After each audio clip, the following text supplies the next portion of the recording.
Hey everybody, we are working today on the 92 Ford F350 with the 7.3 IDI, in this case non-turbo diesel. This is not powerstroke specifically, and I am doing a serpentine belt tensioner. Had quite a belt squeal, and after replacing the water pump recently, you can see a new water pump down there. Still had a belt squeal and actually had the belt jump off the pulley. So tensioner is right here.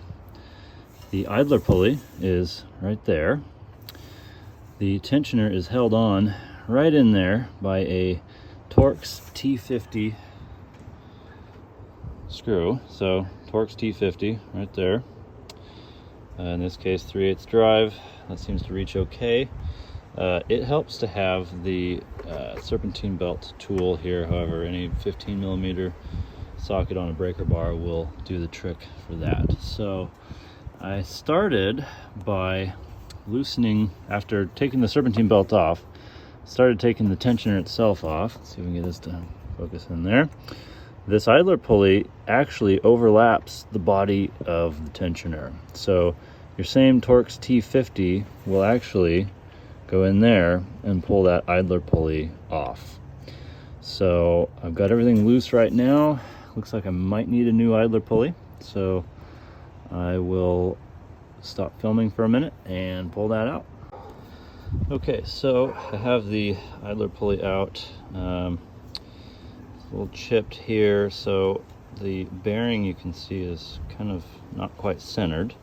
So I actually was kind of an idiot, and I started backing the tensioner out without removing the idler pulley, not realizing I would have to do that. So if you have to do the tensioner pulley, pull the idler out first. Now this one, you can hear, obviously it's off, it's wobbling a bit. That was me screwing it up, but you can hear the bearing. The bearing still doesn't have a ton of play in it, but that probably needs to be replaced while you're in here. Good time to do it. It's a cheap part, so well worth replacing that. So I will have to drive something different to the auto parts store to get one of those.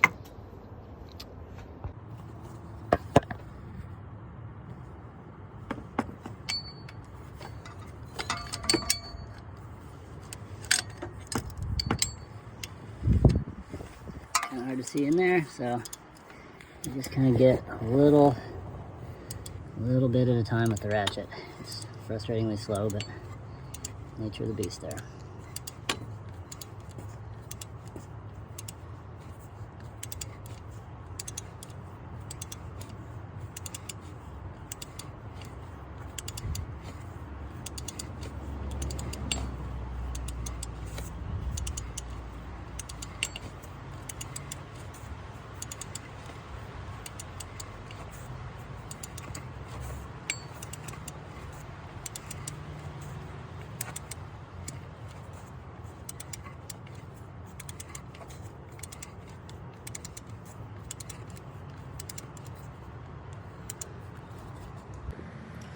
Okay, I flipped the camera around to be able to set it down.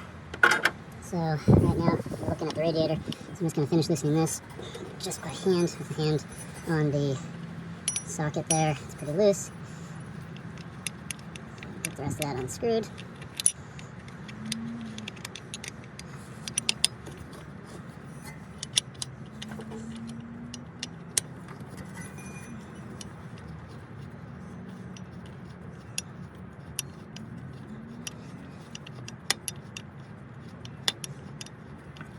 Alright, there she is, that's loose. Pull that up carefully. Apply the fan shroud. So this is what the tensioner looks like. So my tensioner seemed to not have quite enough tension on it. Kind of hard to see immediately what's wrong with it, but you can see there's a bit of play right there. It's not ideal. So that was actually allowing the pulley to pop out under tension. So the belt was not riding in the middle of this pulley, but in fact kind of on the edge of it. You can kind of see by the wear marks. It's probably been doing that for a while. So put a new pulley in and hopefully that all stops. Okay, here we have the new tensioner. A little greasy right there, a little goopy. Anyway, the plastic pulley here. The old one's got the metal pulley. I'm sure that plastic one will be just fine. The idler there is also plastic. Probably the exact same pulley if I had to guess. So what we're gonna do is put this back in. I'm gonna flip my camera around there. Hopefully we can see. All right, so this tab right here has to index part of the tension. So I'm gonna get that in there, and basically, yeah, it's kind of working blind, but get the bolt started, and you can kind of see how that will index. That's what keeps the entire assembly from spinning when you use the serpentine belt tool to release tension on the belt itself. So here we are. You can see it doesn't want to spin past that point there. So that will actually move the base right here will stay bolted to the engine, and then the rest of this will pivot around that, and that's what creates your serpentine belt tension.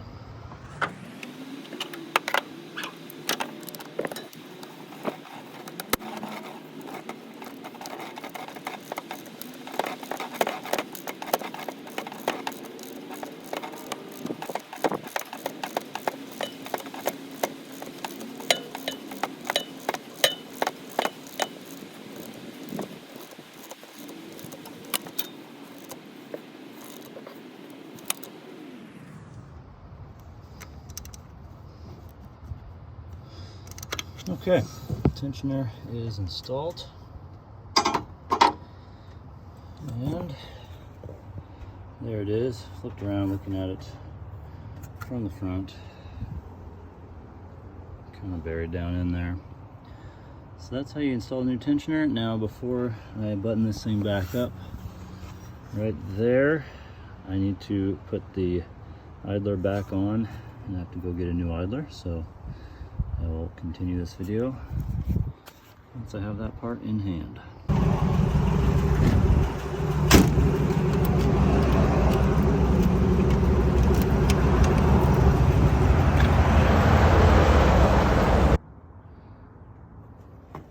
Okay, just got back from the auto parts store.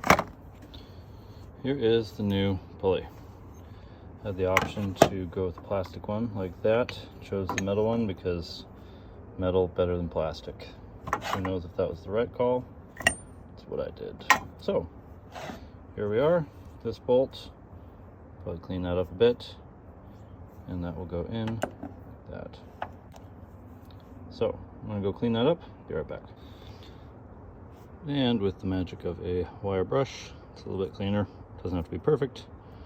Just hate to put it back in too filthy and dirty. So that's about ready to go in there. So I'm gonna flip the camera the other way around. Set it down here. Try to balance it first, and then screw this thing in. So we get our Torx T50. And get it going sort of halfway by hand. And get that Torx in there. Finish running this thing in.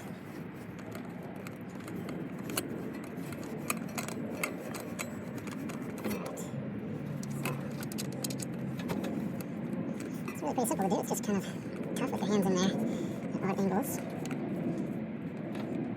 Alright, put a wrench on that.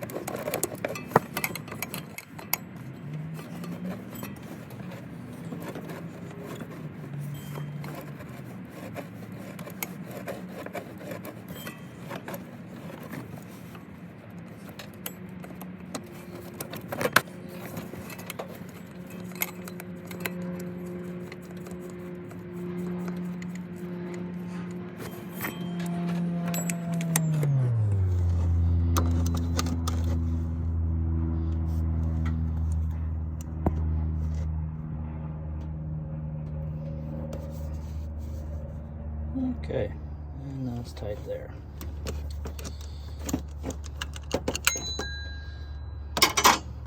Flip this back around, and that is it. So I will make sure my belt routing is good. Always the fun part here.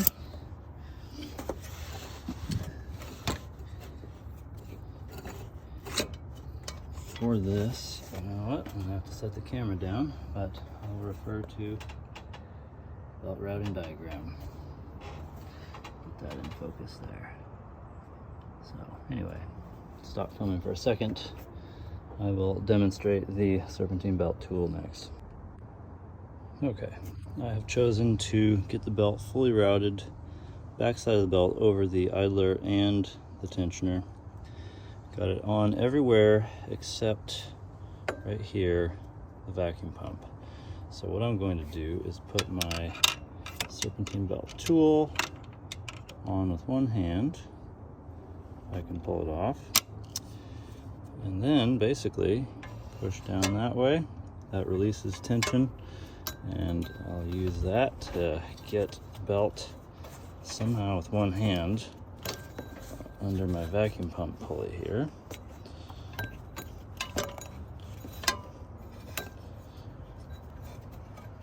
That's a little bit of a wrestling match. Sorry for the bad camera work there. All right, get that kind of wiggled in there. Okay, and I'm gonna double check. Got the belt on. Looks pretty good on everything else. So, got proper tension there. That's it. Pretty simple, straightforward, not that much to it. Just remember, you do want to remove the tensioner pulley. I'll zoom in a little there. We want to remove the tensioner pulley, or the idler pulley, excuse me, before the tensioner pulley. So if we remove the entire tensioner, the idler's in the way. So we have to remove the idler first, then the tensioner. Key. All right, with that, we're gonna fire this up and make sure that this thing no longer squeals.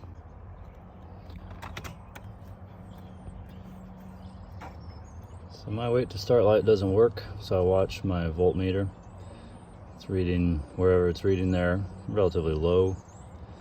And I'll hear the glow plug solenoid click. And there we go. See the needle pop up. Good to go. And no squealing yet.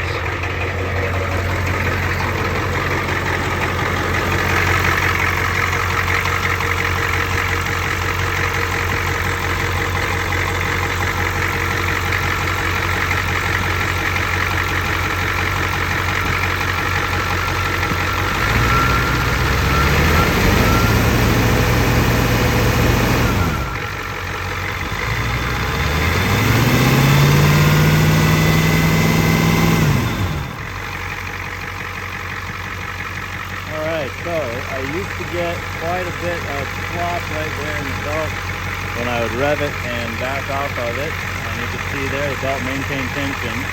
So now I no longer have to worry about the belt jumping off.